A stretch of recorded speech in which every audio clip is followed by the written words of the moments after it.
Good evening, I'm political editor Dennis Welch, and this is Politics Unplugged. Well, the election is over, and in just about a month, lawmakers will get back to work deciding just exactly what your vote went for. Arizona Republicans still hold a majority in both the House and the Senate. And with us today is the man who will shepherd those bills through the Arizona Senate, is Steve Yarborough, who will be the president of the Senate next month when you guys convene. First of all, congratulations on that election there. And let's get right down to business. As we were saying, Republicans still have a majority, and they're 17-13. You know, but Republicans in the past have gotten a lot of criticism because they don't include Democrats in the process. You think this is fair? Are you going to be more inclusive this year? Well, I tried to be a bit more inclusive when I made my committee assignments. I dramatically reduced the number of Senate committees from 15 down to 10. And as a percentage, I think I managed to increase the Democrats just a bit, so hopefully that will work even better. Yeah, are you at all concerned about that, getting Democrats more concerned with this, or are you fine just pushing ahead with Republican-only budgets, Republican-only bills, these kinds of things? Well, my preference would be to be a more bipartisan and to engage those folks. They're very, very talented people. They represent a substantial portion of the population, just as we do, and so at least my goal is to be more engaging in that regard. Yeah, and always any new incoming Senate president, any new leader for any organization is always compared to the guy, woman before them. How do you differ from a former Senate president, or soon-to-be former Senate president, and current Congressman Andy Biggs? Well, I guess we'll just have to let time tell there. Andy, in my view, was a highly effective president of the Senate. I would be honored if I can be as effective as he was, but we obviously have some differences, and that's just the nature of the beast. Yeah, well, he was also criticized a lot, Democrats and Republicans, as being somewhat spiteful and vengeful. I have talked to Republicans who have said that as well. I mean, is this a characteristic that you say would fit yourself? I sure hope not. Yeah. That's certainly not how I would anticipate operating in that office. I just don't think that's the most effective way to approach the process. So let's talk about, you know, you've been going around, you've been doing the things that the incoming Senate president has to do. We were joking beforehand, assigning the parking spaces in the office, Yeah. The stuff that really matters down there. Yeah. But what are the concerns here for the state that you're hearing from your caucus members, from all lawmakers from both parties right now? Well, as you well know, Dennis, being down there as you are frequently, you have a sense for this as well. But there is a substantial amount of interest in how we advance K-12 public school funding, do even better. We made a lot of progress with Prop 123, but I think that on both sides of the aisle, there is enthusiasm to try to do more. Sure, I mean, in that regard. We're going to bring that up. I mean, that's the Proposition 123. That's $3.5 billion into K-12 schools over the next 10 years. A lot of people are wondering right now, well, they passed 123, what's 4, 5, 6? That's something, I mean, that's something the governor promised. They said this was just the 123 was just the first step. What is that next step? Well, and I don't know the answer yet, because here's our key problem, Dennis, is that we are facing a circumstance where when you look at all of the projected increase in revenue, about 4% growth, and then you look at all the formula spending that is in place, and then much of it will go to K-12 public education, but it also goes to DES, and it also is going to go to prisons and those sorts of things. There is as little as $24 million of uncommitted money. Well, $24 million sounds an awfully lot like, you know, a big number to you or me, but in the scheme of the state budget, $24 million is almost chump change. Yeah, exactly. Now, one of the things that you've been a big leader on, you've also been criticized for it, is tax credits, student tuition tax credits for these organizations out there. Are we going to see that expand even more under your leadership down in the Senate? I don't envision that there will probably be anything dramatic in the scholarship tax credit world, but as you know, the conversation point now are ESAs, or Empowerment Scholarship Accounts, and those are very different, because scholarship tax credits, the United States Supreme Court said, hey, that's private money. Those are indeed private donations, a whole different set of rules. ESAs, on the other hand, that is the government's money that's being expended, but there is considerable enthusiasm for looking for ways to expand ESAs. But my fallback argument, as you know, is that regardless, that is actually budget positive. Actually leaves more money on the table for other things. Yeah, a lot of people do argue, though, when you give those student tuition tax credits out, it takes money away from K-12 schools. And some argue that, but the high-quality peer-reviewed academic literature demonstrates very, very clearly that it is indeed budget positive. A major metadata study was just completed. The author looked at like 30 different studies, and 27 of those studies basically said, hey, these programs are budget positive. Only 3 said, well, they're neutral. Sure, and also so people just know, too, outside your work as a lawmaker, you have a business that processes the STO, student tuition tax credits and all of that. Yep. You are the CEO, I believe, the place where your business, you own the property where the business is, you rent back to yourself. You're also the attorney on there, so you do make money from this. You've been criticized in the past for voting for the expansion of STOs and those types of tax credits. Will you be recusing yourself from any of those votes in the future as Senate President? No, I don't anticipate doing that because I don't really anticipate at this point any additional votes. That issue has been perhaps the most exhaustively examined issue in the legislature over the past 10 or 12 years, and it's clearly been determined that that's not a conflict under our law, and so I don't anticipate that issue arising. Okay, so that's education. Let's talk about some of the more, I guess, the social issues out there. You have, was the sponsor or one of the sponsors, I believe, of 1062 a couple of years ago that was the so-called Religious Freedoms Bill. Yes. Are you going to be reintroducing anything like that in this coming session? I know this is something that you feel strongly about. Right. Well, I do indeed feel very strongly about the fact that I don't believe folks should be required to use their artistic talent, whether it's photography or baking or floral arrangements, to engage in an activity that they find is an unacceptable activity. However, at the moment, I don't envision any legislation in that arena this next session, but who knows? Everybody is a free agent down there, and they may do something that I'm not aware of. But you would be supportive of something like that if it did arise? Oh, I am clearly supportive. I believe strongly that the First Amendment, the key part of the First Amendment is the free expression of your religion, your free exercise, along with freedom of the press and freedom of association. So yes, I don't back up from supporting that. I just don't envision that that's likely to be an issue in this next session. What about more restrictions on abortion? We've seen another recent case here recently called the Heartbeat Law, that would limit when abortions could be done there. Are you going to be supporting or running any type of legislation on that issue? I don't anticipate doing that, obviously, myself, but I am profoundly pro-life. I don't apologize for that at all. But right now, we're in an interesting position in the state of Arizona. There is not, at the moment that I'm aware of, a single piece of pending litigation in this arena.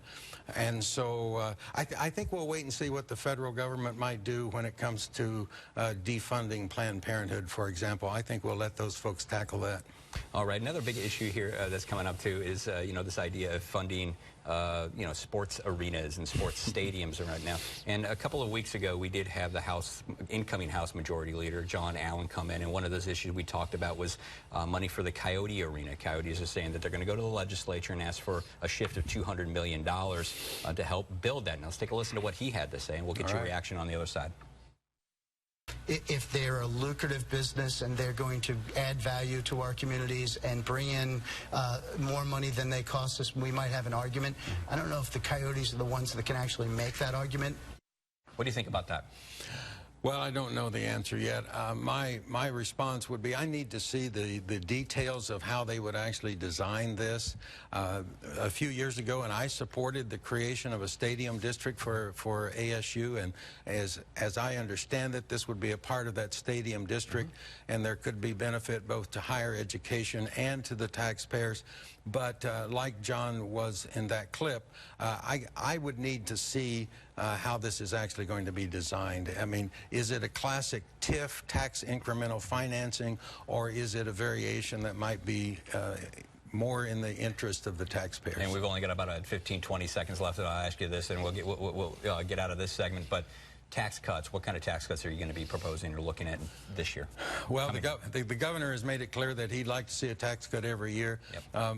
Given the circumstances of where we are, I would say any tax cut is probably going to be a very modest one. All right. Well, thanks a lot. That's all the time we have for this segment. We're going to have to take a quick break, but we do have lots more to come up here on Politics Unplugged. Still ahead, a union leader says there is more to the story and fewer jobs than Donald Trump claimed at Carrier.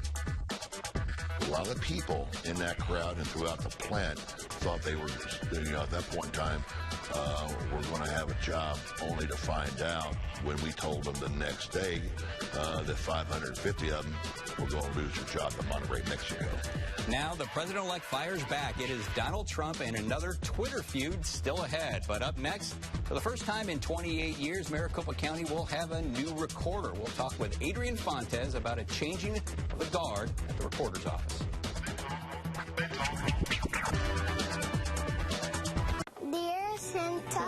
Dear Santa, this year I've been nice. I would like a jacket, long dress, a soccer ball, winter clothes for my little baby sister, and a skateboard. Yes, I would like an angel. I would like an angel. I like an angel. I would like an angel for Christmas. You can be an angel for a child right here in Arizona. Just pick a tag from the Christmas angel tree, buy a gift, drop off the unwrapped gift, and you've earned your wings. It's that easy to brighten the holidays for a special child in our community. And it's only on 3TV. Jewelry, the perfect gift. The Jewelry Exchange has 2-carat Heart of the Sea pendants for $69, half-carat hoop earrings $299, 1-carat $499, 1-carat studs are $599, and 3-carat bands $990. Buy factory direct and save. The Jewelry Exchange, Phoenix. Sure, you could sit around all night waiting for a pizza to be delivered. But wouldn't making it yourself be a lot more fun? It's baking season. Warm up with Pillsbury. At Progresso, we are now using 100% antibiotic and hormone-free white breast meat chicken in all our chicken soups. Behold our greatest opus.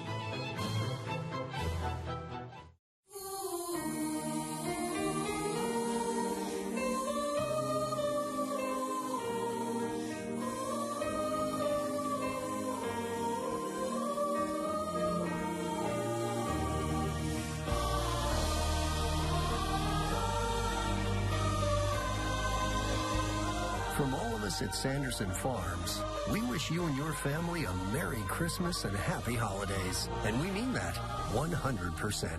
Sweetie, you know what we're craving right now? Crispy chicken and fried egg with bacon, like brunch. Brunch? But it's 8 p.m. and it's Tuesday. Huh. I wonder if my mother would like to stay with us. Here's what I'm thinking. Brunch. All day, every day. Should we get started? Who wants coffee? Introducing my new Brunchless menu with 10 delicious items like my bacon and egg chicken sandwich, Southwest Scrambler plate, a sparkling blood orange cooler, and home-style potatoes. Served all day, every day. Only at Jack in the Box. If you've been injured in an auto or motorcycle accident, you know it can take the fun out of your life.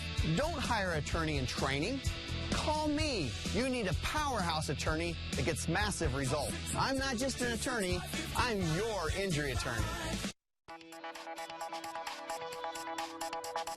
And welcome back to Politics Unplugged. And first off, we want to welcome the new incoming Maricopa County Recorder, Adrian Fontes. Thank you very much for stopping by. Thanks for having me.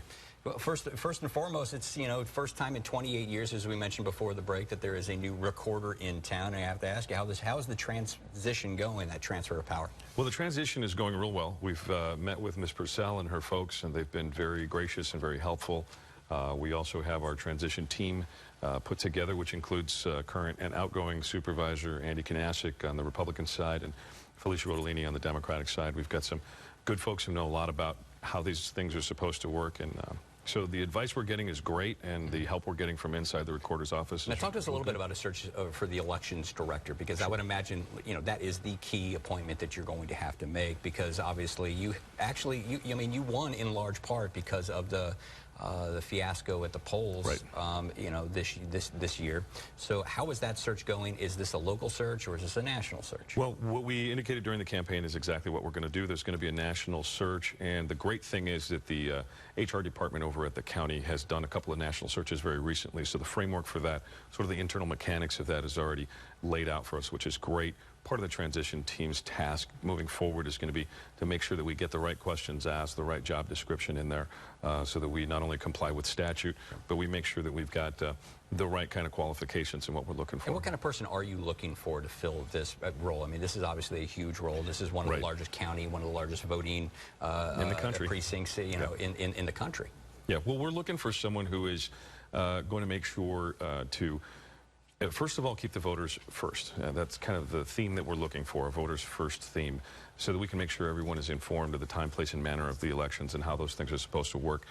Secondly, we're looking for someone who has the technical expertise, someone who's really familiar with the best practices, voting systems, things of this nature around the country, because we're also going to be probably immediately after we get a new elections director, moving forward with a project that had started several years ago, or at least was anticipated, and replacing a lot of the equipment that we've got there at Maricopa County, which is going to be a sizable set of dollars put in. But the system that we have now is a legacy system. It's been around a while, and Ms. Purcell had been talking about replacing it, and Ms. Osborne had mentioned it as well, so we're going to carry that on. And are you going to need additional money then from the County Board of Supervisors to appropriate to your office? And if so, how's that message being received? Well, we know that the Board of Supervisors so far has been not only very welcoming, but very helpful and very understanding. They also had heard from Ms. Purcell and Ms. Osborne that this sort of a thing was going to be happening in the near future anyway, so they've anticipated this. They will, of course, be involved in the process of figuring out what exact system we're going to be bringing into place. But as far as the system goes, some specifics, I think we are absolutely going to be going with a papered system so that each ballot actually exists on paper. I'm not a fan of mechanical voting where sort of the votes go into the ether, because I think the voters need that kind of integrity and trust in the system. And another thing, we talked briefly during the campaign about this, and but it hasn't really been part of the larger conversation, is that some of the precincts out there, the voting precincts, you see that there are a lot of voters assigned there, and you get backups. Other precincts, there may be only a handful of people that are assigned to them. Sure. You've talked a little bit about this. Explain what the issue is and what you plan to do with that. Well, I'll tell you, it's really interesting, some of the things you find out once you get sort of into the cabinets. The GIS, which is the Global Information System, the folks that do the mapping get a lot of the precinct designators from the Social Security Administration to the census, right? So those maps aren't always perfectly accurate. This is going to become an issue. But some of the precinct lines that seem to be a little off or a little weird have to do with the fact that there is a strict compliance with those lines right now. One of the things that we do have under statute is, for example, if you've got 3 or 4 precincts that have a significantly higher number of voters in them that are closer together, we can actually administratively put an extra polling place in 1 or 2 or 3 of those precincts if we'd like. So with our voters first attitude, we're going to be looking at what's best for the voters within the law and within those lines to make sure they're best served. And there's also been a lot of attention here in the media, or accusations of voter fraud, obviously, and a lot of people are saying that claiming dead people are voting and whatnot. What do you guys plan to do to make sure that the integrity of the people who are voting is indeed ensured? Well, I think there's a level of accountability that comes with, and that's a recording side of the House issue, right? The voter registration rolls are on the recording side of the House. And so what we're going to be doing is looking hard into the ways that we can make sure to bolster up the efficiency and the accountability of those voter rolls, make sure our systems are a little bit tighter, and we've got some fresh eyes to come in and help look at those systems. Awesome. Now, that's just, the recorder's job is just, running elections is just one part. There is a lot of other stuff there. What are you learning about that? Well, what we are learning is that there are a whole host of people across our society who use the recording systems, and we're looking, particularly the transition team right now, we're reaching out to the judiciary, we're reaching out to realtors, we're reaching out to trust companies and attorneys and regular folks as well to make sure that we understand what the needs of the people are out there so that we can put together systems that are better serving all of them, not just the industries, but of course the regular lay people on the street. Yeah, is this a bigger job than you expected coming into this then? Because, I mean, obviously we were very focused on the election side of this, but obviously there's the recording of the documents and everything like that. Well, there's even the countywide communication system that the recorder's office is responsible for, and that's one that didn't come up at all during during the campaign. So there are facets of this office that a lot of folks aren't really aware of that keep our government running sort of, like I said, in the cabinets and under the covers. And we're going to make sure that all of those parts of the office are looked at very carefully so that we can run it as best we can for the folks out there. All right. Well, thanks a lot. Going to have to take another break here, but we have lots more to talk about here on Politics Unplugged. With a new sheriff ready to take office, we'll take a look at what it will take to rebrand an office Joe Arpaio has owned. Let's build a fence, then a wall, then a fence. Plus, why some people say a wall is not enough. Donald Trump gets some immigration advice from people on both sides of the issue. Just ahead. Shopping for a vehicle? Then make Sullivan Motor Company your one-stop destination. Sullivan has the Valley's largest selection of pre-owned cars, trucks, SUVs, diesels, 4x4s, sports cars, minivans, crossovers, and Jeeps. Over 400 to choose from. And this weekend, get $3,000 minimum for your trade. Any vehicle, any condition, even a clunker. Shop Sullivan Motor Company this weekend for one-stop shopping and a $3,000 minimum trade. SMC 1515 West Broadway in Mesa.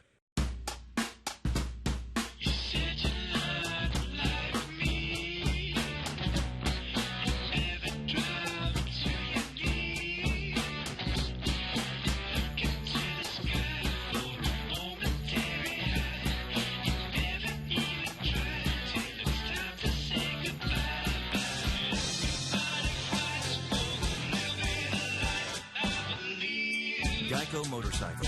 Great rates for great rides. Thunder Dan Mullen for Emergency Chiropractic. In sports, everybody talks about the MVP, or most valuable player. But at Emergency Chiropractic, if you've been injured in an auto accident, our top-notch team will treat you as our most valuable patient. Our doctors and staff will treat you with no deductibles, no copays, and no out-of-pocket costs. Don't suffer. The Emergency Chiropractic team will get you back in the game. Emergency Chiropractic, the kind of care you want today. Buckle up. Push a little button and you get hot chocolate. Push a little button and you get some tea. The world's gone mad just pushing little buttons, but what about you and me? Today, Cox has internet so fast it can power whatever amazing tech the future dreams up. You push a little button. 100 times more powerful Gigablast internet is here. Bring on tomorrow.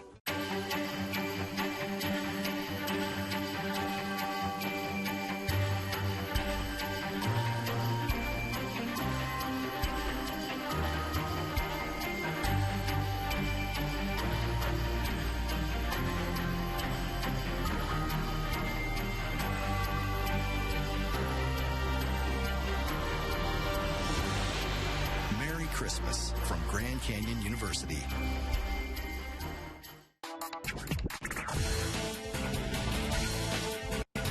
Welcome back to Politics Unplugged. It's now time to talk it out with our partners from First Strategic. And with us today is Kurt Davis and Marcus Dellartino. Thanks a lot for joining us, guys. And we just heard from Mr. Fontes about the transition over at the recorder's office. Obviously, there's a much bigger transition, at least publicly, you know, in the mind's eye of the public out there. We're talking about the sheriff's office out there. And you're going to start by rebranding this office. You really got to start with the buildings, with the signs, with the vehicles, because Mr. Arpaio has put his name on just about anything that, you know, that he possibly can over at the office. Now, we talked to Mr. Arpaio a little bit about this last week and asked him if he was going to go ahead and take his name off of things, and here's what he had to say. No, I'm not going to remove them. I'm sure they have to be replaced. So, no, why would I remove them? Now, Mr. Penzone did tell us that he would, this would be a priority, maybe not the top priority, but they're going to move pretty quickly on this. So taxpayers going to be stuck paying the tab of getting rid of Arpaio's name on all this. Oh yeah, absolutely. It's not up to him to remove it anyway. I mean, it's all up to the new incoming sheriff, regardless of who it would have been, to remove it while they're putting the new name up there. And you know, if we wanted to solve this problem permanently, we should probably lobby to not have elected officials' names on the jail facilities or cars or whatever it may be. Yeah, that's the physical aspect of rebranding that office. That's pretty easy. Coat of paint, you know, take some signs down. But I mean, how hard is it going to be for Mr. Penzone to come in there and really rebrand that office and overhaul the image to the public? It's going to take a while. I mean, and you know, like you would hope any elected official, the first thing is do your job. If you're doing your job, then over time people will figure out that you're doing a good job, and you have an opportunity to stay in that office. If you're not doing a good job, or you turn it into a publicity machine only, voters are going to figure that out. Awesome. Well, okay, and you know, Mr. Arpaio is also rumored to be somebody as a cabinet pick for the Trump administration. I didn't take that too seriously. I don't think any of you here did either. I was like, don't make me go down this road. But what I will say, do want to ask is, do you think you could see something happen with this federal criminal investigation? Maybe it goes away under a Trump administration, or maybe does Trump pardon Arpaio? Pardon's a strong word. I'm not too sure.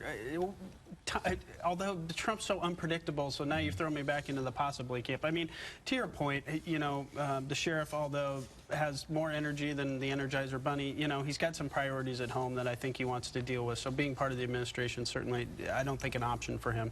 He wants to concentrate on other things. But it would be a hard stretch, I think. I think that the Trump administration probably wants to let Department of Justice, the process of justice finish. And presidential pardons are not simply the president walking into the office and saying, I'd like to do a pardon. It's a very complicated, complex process involving lots of lawyers.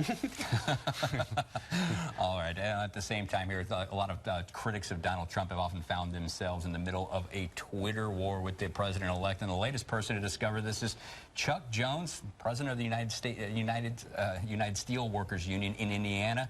Now, this past week, he was accused Trump of lying about the number of jobs saved at the Carrier plant. And in fact, the true number is somewhat less than the 1,100 jobs prominently mentioned by Trump. Now, after the criticism, Trump took to Twitter saying Jones has done a terrible job for union members.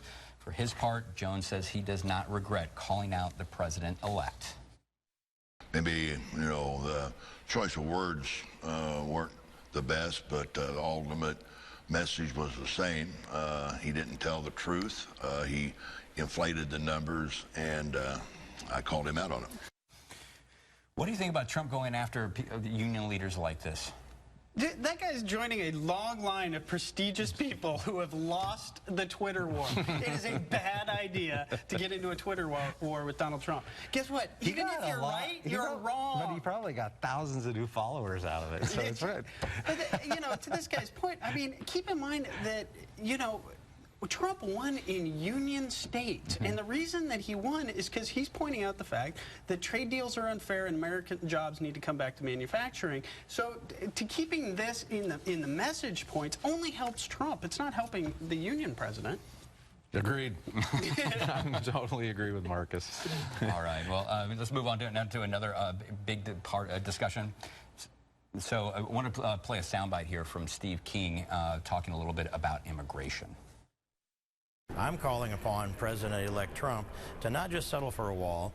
Let's build a fence, then a wall, then a fence, so we create two no man's lands, one on either side of the wall. That way, when we pick people up there, they don't really have an excuse. They weren't out there picking mushrooms. They're illegally in the United States. What's your response to that, Marcus? Who's picking mushrooms at the border? Listen, these guys, here's the way I'm seeing this shake out. And if you're watching Trump's comments on DACA, you're seeing a moderating of the stance. And I am very curious to see how this wall being built is going to go, because so far the evidence seems to be pointing that Trump is moderating his stances from the campaign trail substantially. And I think there's going to be a lot of upset people when this comes to I believe there'll be a wall built, but the good thing for Donald Trump is that Congressman King is creating a flank for him. I'm going to have to cut you off because that's all the time we have for this week. Thanks for stopping by, and we'll see you next week. Good night.